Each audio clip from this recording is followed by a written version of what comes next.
जय जय श्री राधा माधव। आज की कथा अध्याय 34 इस प्रकार से है। ऋषियों ने पूछा कि हे सूत जी, पीपल के वृक्ष की शनिवार के अलावा सप्ताह के शेष दिनों में पूजा क्यों नहीं की जाती? सूत जी बोले कि हे ऋषियों, समुद्र मंथन करने से देवताओं को जो रत्न प्राप्त हुए, उनमें से देवताओं ने लक्ष्मी और कौस्तुभ मणि भगवान विष्णु को समर्पित कर दी थी। जब भगवान विष्णु लक्ष्मी जी से विवाह करने के लिए तैयार हुए तो लक्ष्मी जी बोली कि हे प्रभु, जब तक मेरी बड़ी बहन का विवाह नहीं हो जाता तब तक मैं छोटी बहन आपसे किस प्रकार विवाह कर सकती हूँ। इसलिए आप पहले मेरी बड़ी बहन का विवाह करा दें, उसके बाद ही आप मुझसे विवाह कीजिए। यही नियम है जो प्राचीन काल से चला आ रहा है। सूत जी ने कहा, लक्ष्मी जी के मुख से ऐसे वचन सुनकर भगवान विष्णु ने लक्ष्मी जी की बड़ी बहन का विवाह उद्दालक ऋषि के साथ संपन्न करा दिया। लक्ष्मी जी की बड़ी बहन अलक्ष्मी जी बड़ी कुरूप थी। उसका मुख बड़ा, दांत चमकते हुए, उसकी देह वृद्धा की भांति, नेत्र बड़े बड़े और बाल रूखे थे। भगवान विष्णु द्वारा आग्रह किए जाने पर ऋषि उद्दालक उससे विवाह करके उसे वेद मंत्रों की ध्वनि से गुंजाते हुए अपने आश्रम ले आए।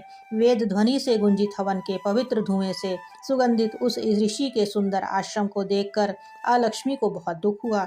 वह महर्षि उद्दालक से बोली, चूंकि इस आश्रम में वेद ध्वनि गूंज रही है, इसलिए यह स्थान मेरे रहने योग्य नहीं है। इसलिए आप मुझे यहाँ से अन्यत्र ले चलिए। उसकी बात सुनकर महर्षि उद्दालक बोले, तुम यहाँ क्यों नहीं रह सकती, और तुम्हारे रहने योग्य अन्य कौन सा स्थान है, वह भी मुझे बतलाओ। अलक्ष्मी बोली, जिस स्थान पर वेद की ध्वनि होती हो, अतिथियों का आदर सत्कार किया जाता हो, यज्ञ आदि होते हों, ऐसे स्थान पर मैं रह नहीं सकती।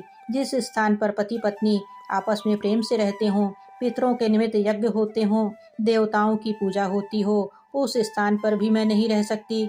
जिस स्थान पर वेदों की ध्वनि ना हो, अतिथियों का आदर सत्कार ना होता हो, यज्ञ ना होते हों, पति पत्नी आपस में क्लेश करते हों, पूज्य वृद्धों सत्पुरुषों तथा मित्रों का अनादर होता हो, जहाँ दुराचारी, चोर, परी, स्त्रीगामी मनुष्य निवास करते हों, जिस स्थान पर गायों की हत्या की जाती हो, मद्यपान, ब्रह्म हत्या आदि पाप होते हों, ऐसे स्थानों पर मैं प्रसन्नतापूर्वक निवास करती हूँ। सूत जी बोले, अलक्ष्मी के मुख से इस प्रकार के वचन सुनकर उद्दालक का मन खिन्न हो गया। वह इस बात को सुनकर मौन हो गए। थोड़ी देर बाद वे बोले कि ठीक है, मैं तुम्हारे लिए ऐसा स्थान ढूंढ दूंगा। जब तक मैं तुम्हारे लिए ऐसा स्थान न ढूंढ लूँ, तब तक तुम इसी पीपल के नीचे चुपचाप बैठी रहना। महर्षि उद्दालक उसे पीपल के वृक्ष के नीचे बैठाकर उसके रहने योग्य स्थान की खोज में निकल पड़े। परंतु जब बहुत समय तक प्रतीक्षा करने पर भी वे वापस नहीं आए तो अलक्ष्मी विलाप करने लगी। जब बैकुंठ में बैठी लक्ष्मी जी ने अपनी बहन अलक्ष्मी का विलाप सुना तो वे व्याकुल हो गईं। वे दुखी होकर भगवान विष्णु से बोली कि हे प्रभु, मेरी बड़ी बहन पति द्वारा त्यागे जाने पर अत्यंत दुखी है। यदि मैं आपकी प्रिय पत्नी हूँ तो आप उसे आश्वासन देने के लिए उसके पास अवश्य जाएं। लक्ष्मी जी की प्रार्थना पर भगवान विष्णु लक्ष्मी जी सहित उस पीपल के वृक्ष के पास गए जहाँ अलक्ष्मी बैठकर विलाप कर रही थी।